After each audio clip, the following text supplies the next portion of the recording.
Hello everyone, स्वागत है आपका सीखो कंप्यूटर में। मैं हूं आशुतोष और लास्ट वीडियो में मैं एमएस वर्ड में बहुत सारे टूल्स को सिखाया था। आज इस वीडियो में बात करने वाला हूं क्लिपबोर्ड में एक फॉर्मेट पेंटर आता है और फिर मैं आपको आज सिखाऊंगा स्ट्राइक थ्रू क्या होता है, फिर सब स्क्रिप्ट सुपर स्क्रिप्ट का कैसे यूज करेंगे, फिर चेंज केस कैसे यूज करेंगे, फिर अलाइनमेंट्स वगैरह का कैसे यूज करेंगे। ये सारा टूल्स का आपको बहुत इजी वे में आज मैं आपको सिखाने वाला हूं। सो आप लास्ट तक बने रहिए और हमारी वीडियो को देखते रहिए और सीखते रहिए।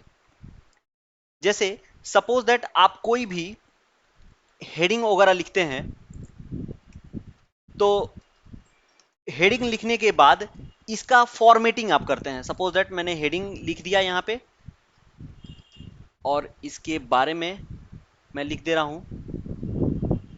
आपने हेडिंग लिखने के बाद इसका फॉर्मेटिंग, सपोज दैट आपने इसका टेक्स्ट को इंक्रीज कर लिया, फिर बोल्ड कर लिया, अंडरलाइन कर लिया और कलर कर लिया। फिर अगर कोई भी हम नेक्स्ट टॉपिक जब लिखते हैं, सपोज दैट मैंने नेक्स्ट टॉपिक लिख दिया कीबोर्ड, तो पहले वाले जो मैंने फॉर्मेटिंग किया है हेडिंग में, जैसे कंप्यूटर में मैंने ये बोल्ड बोल्ड अंडरलाइन कलर और टेक्स्ट इंक्रीज किया है। अगर मैं इसको फॉन्ट स्टाइल भी चेंज कर लेता हूं, तो यही सेम फॉर्मेटिंग आपको कीबोर्ड वाले हेडिंग पे भी अप्लाई करना है। तो इसका दो तरीका है। पहला तरीका यह है कि आप कीबोर्ड को सेलेक्ट करिए और कीबोर्ड को सेलेक्ट करने के बाद जो फॉर्मेटिंग आपने कंप्यूटर पे अप्लाई किया है, वही फॉर्मेटिंग सेम आपको कीबोर्ड पे अप्लाई कर देना है। तो ये हो गया पहला तरीका। बट दूसरा तरीका यह है कि आपको उतना करने की जरूरत नहीं है। पहले वाले हेडिंग को थोड़ा सा या पूरा कंप्लीट आपको वर्ड को सेलेक्ट कर लेना है और फॉर्मेट पेंटर पे क्लिक करने के बाद आपको नेक्स्ट हेडिंग पे ऐसे ड्रैग कर देना है। तो आप देख सकते हैं पहले जैसा हेडिंग था वैसा भी दूसरा हेडिंग आपका हो चुका है। तो इस तरह से फॉर्मेट पेंटर का यूज कर सकते हैं। तो फॉर्मेट पेंटर का यूज मैं आपको बताऊं कि फॉर्मेट को कॉपी करने के लिए फॉर्मेट पेंटर का यूज करते हैं। उसके बाद इसमें आता है स्ट्राइक थ्रू का ऑप्शन। सपोज दैट आप देखे होंगे कहीं भी आप शॉपिंग वगैरह करते हैं, तो सपोज दैट किसी प्रोडक्ट की अगर प्राइस 10,000 है और उस पर अभी रिसेंटली 10% डिस्काउंट चल रहा है, तो इसका एक्चुअल प्राइस 9,000 हुआ। तो 10,000 को क्या होता है कि कट मार्क होता है बीच में, तो इसको हम सेलेक्ट करेंगे और स्ट्राइक थ्रू कर देंगे, तो ऐसा आपका बीच से टेक्स्ट कट जाएगा। तो इसको हम स्ट्राइक थ्रू बोलते हैं। तो जो भी वेबसाइट के अंदर ऐसा कट मार्क दिया होता है टेक्स्ट में, तो वो स्ट्राइक थ्रू के द्वारा दिया होता है। तो आप ऐसे यूज कर सकते हैं स्ट्राइक थ्रू का। उसके बाद इसमें सब स्क्रिप्ट और सुपर स्क्रिप्ट का यूज करते हैं। बहुत सिंपल यूज है इसका भी।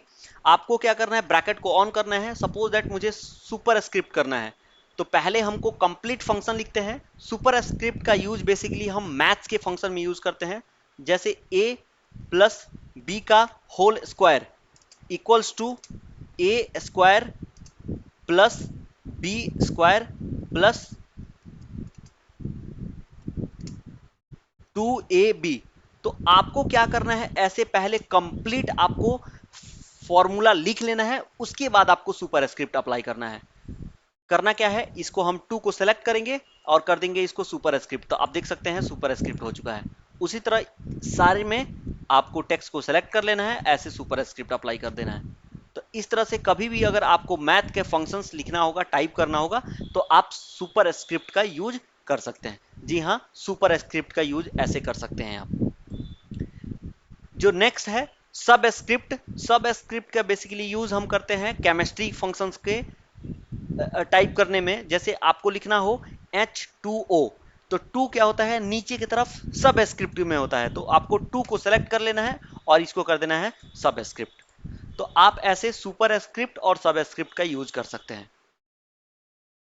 नेक्स्ट जो है, हमारे पास 4 टाइप के अलाइनमेंट होता है। एक होता है left alignment, centre alignment, right alignment और जस्टिफाई अलाइनमेंट।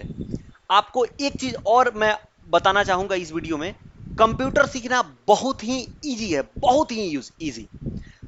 आपको इसमें किसी भी टूल का आपको नॉलेज नहीं है कि उस टूल का नाम क्या है, तो जस्ट आपको माउस के कर्सर को वहां पे लेके जाना है, तो उसका जस्ट नाम आपके नीचे में शो करेगा और उसका मीनिंग भी कि वो करता क्या है। आप देख सकते हैं यहाँ पे अलाइन लेफ्ट, यहाँ पे शॉर्ट वे भी लिख रहा है, कंट्रोल प्लस ए एल होता है इसका। Align your content with the left margin, margin के लेफ्ट साइड में आप लेफ्ट अलाइन का यूज कर सकते हैं। तो आप किसी भी टूल का अगर आपको नॉलेज नहीं है तो आप ऐसा कर सकते हैं। कोई भी आप टेक्स्ट लिखते हैं तो ये लेफ्ट से ही स्टार्ट होता है, तो लेफ्ट अलाइनमेंट ऑलरेडी यहां पे दिया होता है। अगर आप इसको राइट में करते हैं तो राइट में हो जाएगा, सेंटर में करते हैं तो सेंटर में हो जाएगा। उसके बाद आता है जस्टिफाई अलाइनमेंट। जस्टिफाई अलाइनमेंट का यूज कैसे करते हैं वो मैं आपको अभी बताने वाला हूं।